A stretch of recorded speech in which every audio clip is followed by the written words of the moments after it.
व्यासपीठावरील सर्व सन्माननीय मान्यवर आणि समोर उपस्थित बेल्हे गावातील, जुन्नर तालुक्यातील आणि आजूबाजूच्या संपूर्ण बारा मावळ खोऱ्यातून आलेल्या सगळ्या मंडळींना नमस्कार. खरं तर मी आभार मानल पाटील साहेबांचे. त्यांनी इतक्या सुंदर कार्यक्रमाला मला इथं उपस्थित राहायची संधी दिली.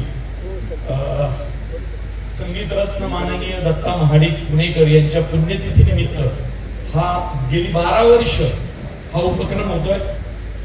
जेव्हा एखाद्या गावात किंवा एखाद्या तालुक्यात एखादा सांस्कृतिक उपक्रम होतो, तो उपक्रम कालांतरानं त्या शहराची, गावाची, तालुक्याची ओळख होतो.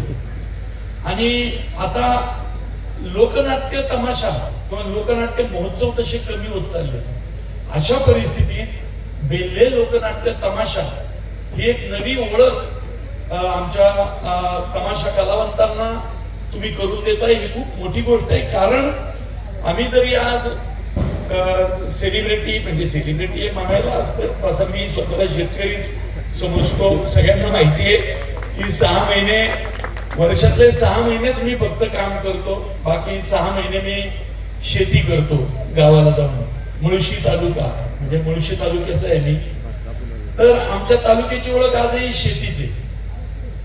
त्यामुळं माझं MBA पण मास्टर इन बिझनेस मॅनेजमेंट हे शेतीमध्ये झालेलं आहे.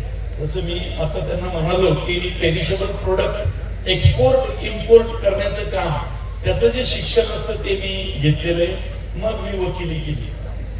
सिनेमा आवड म्हणून आलो आणि आता तो मुख्य व्यवसाय पण झालाय. माझ्या बायकोचं वर्णन केलं त्यांनी. ती माझ्यापेक्षा खूप खरं तर चांगली लेखिका, दिग्दर्शिका आहे. तिचा आता फुलवंती नावाचा सिनेमा तिने लिहिलेला आणि दिग्दर्शित केलेला.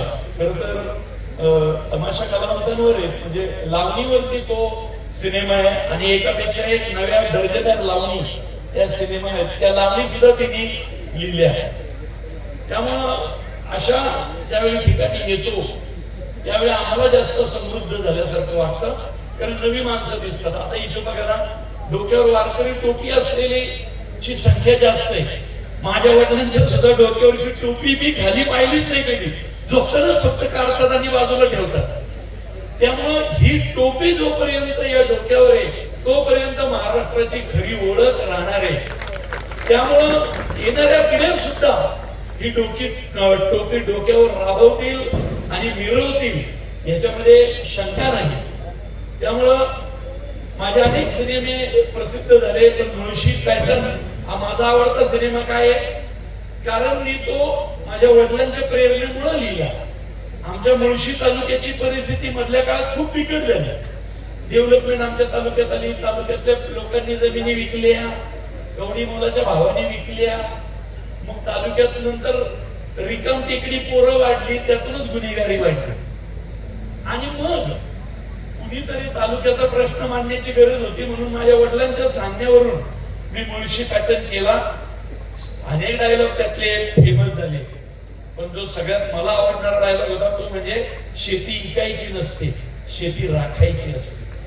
आणि याचं अनुकरण सगळ्या महाराष्ट्रात झालं. एखादा सिनेमा किती क्रांती करू शकतो.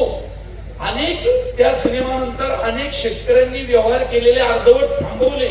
बाबा तुझे पैसे परत घे, माझी कागदपत्र दे, मी ती शेती तशी पडून राहिली तरी ठेवील. आज नाही, मला कसायला जमत नाही, पण माझ्या पुढच्या पिढीत कुणीतरी येईल जो आमच्या 7 पिढ्यांनी राखलेली शेती अजून जोमानं पुढे नेईल. जे मी नेहमी सांगतो, येणारा काळ हा शेतकऱ्यांचा आहे. माझ्यावर विश्वास ठेवा. येणारा काळ हा शेतकऱ्यांचा आहे. मर्सिडीज बेंझनी जरी लिमिटेड एडिशन गाडी काढली महागडी, तरी तो घेणारा शेतकरी असेल. एवढा सुंदर काळ हा येणारा काळ आहे. फक्त त्या काळावर राज्य करण्यासाठी आपल्या जमिनी राखून ठेवा. त्याच्यासाठी मुळशी पॅटर्न केला. आता लवकरच मुळशी पॅटर्न पार्ट 2 पण येईल, कारण अजून पुढची पण शेतकऱ्याची पुढची स्टेज दाखवली पाहिजे ना आपल्याला. त्यामुळे मंडळींनो, या एका बेल्ह्यात नाही तर मला यायची संधी कधी मिळाली असती.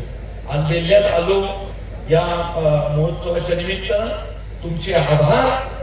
हा महोत्सव असाच चालत राहो आणि त्या महोत्सवाला काय अजून 12व्या वर्षाला 25व्या वर्षी येण्याची सुद्धा मला संधी मिळो. खूप खूप धन्यवाद. हा महोत्सव चालू ठेवण्यासाठी जे जे राबताय, आता म्हणजे हे पतपेढीचं नाव घेतलं, जगताप परिवाराचं घेतलं, त्यांच्या सहकार्याचं जे जे राबताय, तुमच्या सगळ्यांचं कौतुक. ही परंपरा अशीच चालू ठेवा. धन्यवाद. डायलॉग म्हणजे एक रावडी डायलॉग घेतो, एक चांगला शेतकऱ्यांसाठीचा डायलॉग घेतो. साहेब, तुम्ही जर आम्हाला घोडे लावले ना, तर आम्ही तुम्हाला बैल लावू. बैल शेतकऱ्याची अवलाद आहे आणि बैल कधी एकटा येत नाही, जोडीने येतो, ते बी नांगरा सकट. माझा डायलॉग ज्यावेळी मी लिहित होतो तेव्हा मित्रांना म्हटलं येणाऱ्या काळात हा डायलॉग क्रांती करणार, आणि ती झाली या सिनेमाच्या निमित्तानं. आणि दुसरा कारण काय, शेती करणारा समाज हा खूप मोठा आहे महाराष्ट्रात. शिवाजी महाराजांच्या काळातली शेती पद्धत दाखवली होती मी सरसेनापती हंबीरराव मध्ये. शेती आणि सामाजिक विषय नसेल तर मी सिनेमाच करत नाही, आणि ही त्यामुळे मी खूप कमी सिनेमे करतो. त्यामुळे देवाच्या कृपेने 5 म्हणजे आजपर्यंत मला फ्लॉप सिनेमाच माहिती नाहीये. 5 सिनेमे केले, 5 सुपरहिट झाले. त्यातला 5वा तर सगळ्यांनाच माहिती आहे, धर्मवीर आणि धर्मवीर पार्ट 2. त्यांनी वेगळी क्रांती केली. तर त्या हंबीरराव मधला तो डायलॉग मी म्हणतो, स्वराज्यात 2-2 वर्ष पाऊस नाही पडला ना, स्वराज्यात 2-2 वर्ष पाऊस नाही पडला तरी थंडीच्या दवावर ज्वारी बाजरी काढणारी जाते आपली. परिस्थिती जेवढी बिकट, मराठा तेवढाच तिखट. पाहिला होता ना कुठेतरी जाऊन ग्रामीण भागात? नाही, कधीतरी मी पाहिलेलं. मी कुठेतरी गेलतो बालगंधर्वला की कुठेतरी होतं, पण मी आता जाऊन नाही काही चक्कर मारून तसं आलो. पण आज पहिल्यांदा मी ह्याच्यावर बसून पाहिलं. तो आधी तो गाऊन गेला, कोण उगले शाहीर रामानंद. काय म्हणजे आम्ही पावनखिंड करतो, एखादा सिनेमा करतो, 3 तासाचा करतो, हंबीरराव करतो, कोट्यवधी रुपये खर्च करतो. मी हंबीरराव आम्ही 15-20 कोटी रुपये केला खर्च, तेवढा महाराष्ट्राने वसूल पण केला, म्हणजे आम्हाला दुपटीने दिली. पण आमचा तो सिनेमा 3 तासाचा त्या शाहिरांनी अवघ्या 10 मिनिटात त्या पोवाड्यातून दाखवला. म्हणजे मला कौतुक करायला पाहिजे. मी आलो लोकनाट्य महोत्सव पाहिला.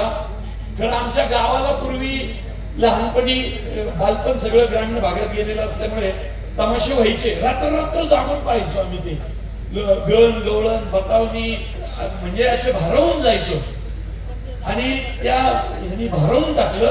आणि त्यानंतर या गायिका लता लंके, उमाताई, तर या गायिकांनी काय म्हणजे त्या पुरुषाचा आवाज पण काढत होत्या आणि त्या आलापी घेत होत्या, हरकती घेत होत्या. म्हणजे काळी 4ला पण त्यांचा आवाज जात होता आणि एकदम कोमल आवाज पण येत होता. तर एवढी व्हरायटी एका गाण्यात, आणि त्याच नंतर येऊन एवढ्या सुंदर नाचत पण होत्या. म्हणजे मी भारावून गेलो अक्षरशः. तर एवढी सुंदर गायकी, एका बाजूला शायरी आणि दुसऱ्या बाजूला यांचा अंदाज हा भारावून टाकणार होता. तो एकाच व्यासपीठावर पाहण्याची संधी पाटील साहेब मला दिली. शेजारी आमचे जेलर बसले होते, मुळशी पॅटर्न मध्ये मी जेल दाखवलं होतं. त्यांना म्हटलं मी फक्त त्या सिनेमात गुन्हेगार होतो, खरा मी वकील आहे. मग त्यांच्या शेजारी बसलो.